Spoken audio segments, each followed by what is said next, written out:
하나님 말씀은 신명기 29장 14절에서 29절까지 말씀입니다. 내가 이 언약과 맹세를 너희에게만 세우는 것이 아니라 오늘 우리 하나님 여호와 앞에서 우리와 함께 여기 서 있는 자와 오늘 우리와 함께 여기 있지 아니한 자에게까지이니 우리가 애굽 땅에서 살았던 것과 너희가 여러 나라를 통과한 것을 너희가 알며 너희가 또 그들 중에 있는 가증한 것과 목석과 은금의 우상을 보았느니라. 너희 중에 남자나 여자나 가족이나 집하나 오늘 그 마음이 우리 하나님 여호와를 떠나서 그 모든 민족의 신들에게 가서 섬길까 염려하며 독초와 쑥의 뿌리가 너희 중에 생겨서 이 저주의 말을 듣고도 심중에 스스로 복을 빌어 이르기를 내가 내 마음이 완악하여 젖은 곳과 마른 것이 멸망할지라도 내게는 평안이 있으리라 할까 함이라. 여호와는 이런 자를 사하지 않으실 뿐 아니라 그 위에 여호와의 분노와 질투의 불을 부으시며 또 이 책에 기록된 모든 저주를 그에게 더하실 것이라. 여호와께서 그의 이름을 천하에서 지워버리시되 여호와께서 곧 이스라엘 모든 지파 중에서 그를 구별하시고 이 율법책에 기록된 모든 언약의 저주대로 그에게 화를 더하시리라. 너희 뒤에 일어나는 너희의 자손과 멀리서 오는 객이 그 땅의 재앙과 여호와께서 그 땅에 유행시키시는 질병을 보며 그 온 땅이 유황이 되며 소금이 되며 또 불에 타서 심지도 못하며 결실함도 없으며 거기에는 아무 풀도 나지 아니함이 옛적에 여호와께서 진노와 격분으로 멸하신 소돔과 고모라와 아드마와 스보임의 무너짐과 같음을 보고 물을 것이요 여러 나라 사람들도 묻기를 여호와께서 어찌하여 이 땅에 이같이 행하셨느냐 이같이 크고 맹렬하게 노하심은 무슨 뜻이냐 하면 그때 사람들이 대답하기를 그 무리가 자기 조상의 하나님 여호와께서 그들의 조상을 애굽에서 인도하여 내실 때에 더불어 세우신 언약을 버리고 가서 자기들이 알지도 못하고 여호와께서 그들에게 주시지도 아니한 다른 신들을 따라가서 그들을 섬기고 절한 까닭이라. 이러므로 여호와께서 이 땅에 진노하사 이 책에 기록된 모든 저주대로 재앙을 내리시고 여호와께서 또 진노와 격분과 크게 통한하심으로 그들을 이 땅에서 뽑아내사 다른 나라에 내던지심이 오늘과 같다 하리라. 감추어진 일은 우리 하나님 여호와께 속하였거니와 나타난 일은 영원히 우리와 우리 자손에게 속하였나니 이는 우리에게 이 율법의 모든 말씀을 행하게 하심이니라. 아멘. 여러분, 우리가 어저께 모압 언약이라고 하는 이야기를 들었습니다. 어떠한 의미였느냐, 이런 거였죠, 여러분.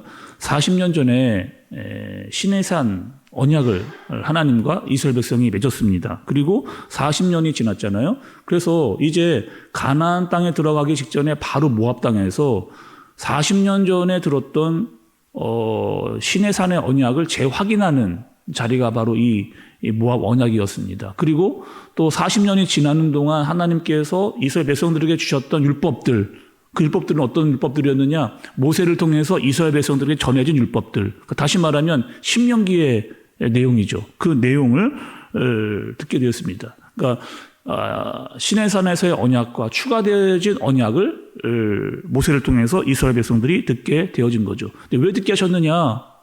중요합니다. 왜 중요하느냐? 가나안 땅에 들어가서 너희가 어떻게 살아야 할지를 알려주시기 위해서 추가된 내용들을 더 듣게 되어진 거죠. 여러분 16절과 17절의 말씀을 한번 좀 보시기 바랍니다. 우리가 애굽 땅에서 살았던 것과 너희가 여러 나라를 통과한 것을 너희가 알며 너희가 또 그들 중에 있는 가증한 것과 목석과 은금의 우상을 보았느니라 이렇게 이야기합니다. 여러분 16절과 17절에 보니까 이 괄호로 이렇게 여러분 되어져 있는 것을 보실 수가 있잖아요. 성경학자들은 이 괄호에 대해서 이렇게 추측을 합니다. 그러니까 원래 본문에 추가적인 내용들이 들어가 있는 내용이다. 이렇게 삽입된 내용이다. 이렇게들 말하고 있습니다. 그런데 뭐 중요한 건 이 괄호보다 그 내용이 여러분 더 해요. 이스라엘 백성들이 40년 동안 광야를 지나면서 여러 나라들을 본 겁니다. 여러 민족들을 본 거예요. 근데 여러 민족들을 보니까 이런 것들을 발견했습니다. 어떤 것이 있느냐? 각 나라마다 다 우상들이 있는 거예요. 아니, 우리가 40년 전에 살았던 애굽에 있을 때도 수많은 거기에 우상들이 있었거든요. 근데 광야에 나와서 여러 나라와 민족들을 지나왔는데 그들에게도 뭐가 있느냐? 그들에게도 또 우상이 있는 겁니다. 거기다가 자기 나라 땅을 가지고 있어요. 그리고 자기의 어떤 집들도 있고 거기서 농사를 지면서 잘 먹고 잘 사는 겁니다. 아니, 우리만 지금 광야에서 지금 이러고 있지 다른 나라 다른 민족들은 다 잘 먹고 잘 살고 있네. 이런 마음 좀 들겠어요? 여러분, 안 들겠어요? 40년 동안 살아가면서 우리는 계속 광야를 걷고 있는데 애굽도 그렇고 다른 나라와 민족도 그렇고 다 잘 먹고 잘 살고 있는 겁니다. 근데 그 나라들에 다 우상이 있더라. 그래? 그러면 아니, 우리는 하나님을 믿고 있는데 우리보다 더 잘 살고 있는 저 나라 민족들이 우상을 가지고 있으니까 우리도 한번 우상들을 믿어볼까? 우상들을 따라가 볼까? 이런 마음이 이스라엘 사람들의 마음에 들게 되어지는 거죠. 근데 그 마음을 성경에서는 뭐라고 이야기를 하느냐? 18절의 말씀을 보면은 여러분 중간에 보시면 뭐라면 독초와 쓴뿌리가 나오잖아요. 독초와 쓴뿌리의 마음이다. 이렇게 이야기를 해주고 있습니다. 독초는 여러분 이런 거예요. 분명히 하나님께서 약속을 주셨습니다. 언약을 주셨어요. 그런데 그 언약을 어기는 마음, 이 마음이 독초의 마음입니다. 그러니 우상을 숭배하고 저주를 받게 되어지 잘못된 생각에 빠지게 되어지는 그 독초 같은 생각을 그들이 갖게 된 거예요. 그리고 또 어떤 마음이 드느냐? 쑥뿌리 같은 마음이 든 겁니다. 여기서의 쑥뿌리는 여러분 이런 마음이죠. 그런 생각이 들어왔거든요. 마음에 나가지를 않아요. 그 마음이 계속 파고들고 그 우상의 마음이 들어와서 빨리 나가야 되는데 나가지를 않고 마음속으로 더 깊이 뭐 하는 겁니까? 파고 들어가고 있는 겁니다. 뽑아내기가 쉽지 않을 정도로 깊이 그 우상이라고 하는 죄의 문제가 마음속 깊이 파고 들어가고 있는 그 모습을 이야기해주고 있는 겁니다. 예를 들면 여러분 이런 거 아니겠어요? 분명히 하나님께서 40년 전에 십계명 언약에서 첫 번째 계명이 무엇이었느냐? 나 외에 다른 신, 우상을 두지 말라라고 이야기하셨어요. 근데 시간이 지나면서 이스라엘 백성들에게 어떤 마음이 들어온 거냐? 가볍게 이 말씀을, 이 언약을 생각하게 된 겁니다. 아니, 다른 나라들도 다 우상 믿고 있는데, 다 잘 먹고 잘 살고 있는데, 아니, 우리도 좀 우상 따라가면 어떻겠느냐? 우리는 하나님도 믿는데, 그러니까 이런 마음이죠. 하나님도 믿고 우상도 믿고, 그런데 우상을 믿는데 다른 나라들 보니까 더 나은 것 같다. 이런 마음을 그들이 가지게 된 겁니다. 우리는 하나님 믿고 있으니까 괜찮을 거야 라고 하는 마음, 우상도 믿으면서 하나님 믿는다라고 하는 것을 안정장치로 가지고 있는 그런 마음이 들어가게 된 거죠. 여러분 19절의 말씀도 보세요. 이 저주의 말을 듣고도 심중에 스스로 복을 빌어 이르기를 내가 내 마음에 완악하여 젖은 것과 마른 것이 멸망할지라도 내게는 평안이 있으리라 할까 함이라. 딱 제가 여러분 설명드렸던 그 내용을 성경이 딱 기록을 그렇게 해놓은 겁니다. 어떻게 해요? 분명히 하나님께서 저주를 너희 받을 거야. 이 언약을 어기면 저주를 받게 될 거야. 라고 말씀을 들었음에도 불구하고 어떤 마음이 든 겁니까? 괜찮을 거야. 괜찮을 거야. 아니, 하나님이 우리를 지켜주실 거야. 아니, 우리 하나님 믿어지니까 문제가 없을 거야. 우리는 안 망할 거야. 라고 하는 마음을 그들이 갖게 됐다는 겁니다. 그 마음이 뭐예요? 독초와 같은 마음이고 쓴뿌리의 마음을 그들이 갖게 되어졌다라고 말씀이 이야기를 해주는 겁니다. 결국 여러분 우리가 이스라엘 역사를 쫙 알고 있잖아요. 이스라엘 역사를 쫙 보니까 결국 이 독초와 쓴뿌리의 마음이 이스라엘 백성들을 어떻게 만들었어요? 진짜로 망하게 됐습니다. 우리는 그렇게 되지 않을 줄 알았는데, 아니, 하나님의 말씀과 언약과 율법을 어겨놓고 나서 그들은 저주의 가운데로 빠지게 되는 거죠. 나라가 망했어요, 진짜로. 그리고 그 나라에서 막 이 나라 저 나라 뿔뿔이 막 다 사람들이 흩어지게 되는 겁니다. 다른 나라에 막 적국으로 막 잡혀가는, 여러분 그런 일들이 이제 앞으로 나타나게 되어지는 거죠. 그리고 다른 나라에 가서 이스라엘 백성들이 생각을 한 겁니다. 아니, 왜 우리가 이렇게 됐느냐?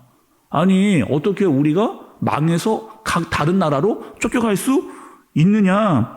하나님 왜 이렇게 우리를 이렇게 하셨지? 라고 생각을 하게 되면서 그들의 문제와 죄를 거기서 깨닫게 되어지게 될 것이다. 이렇게 이야기를 해주시는 거죠. 그리고 그것을 그때서야 깨닫게 된 겁니다. 아, 우리가 잘못했구나. 하나님 앞에서 우리가 죄를 졌구나. 우리가 우상을 따랐구나. 잘못 거는 것에 마음을 빼앗겼구나. 라고 스스로 이미 나라는 망하고 너희가 적국으로 끌려가거나 다른 나라에 뿔뿔이 흩어져서 우리가 왜 이렇게 되었는가 생각하다가 너희의 죄를 깨닫게 될 것이다. 이렇게 이야기를 해주시는 거예요. 여러분 29절의 말씀은 오늘 이렇게 마무리가 되는 것을 볼 수가 있습니다. 29절 여러분 보시죠. 감추어진 일은 우리 하나님 여호와께 속하였거니와 나타난 일은 영원히 우리와 우리 자손에게 속하였나니 이는 우리에게 이 율법의 모든 말씀을 행하게 하심이니라. 이렇게 얘기합니다. 여기서 감추어진 일이 여러분 뭐예요? 감추어져 있는 일, 이 일은 무엇이냐? 우리가 알 수 없는 일입니다.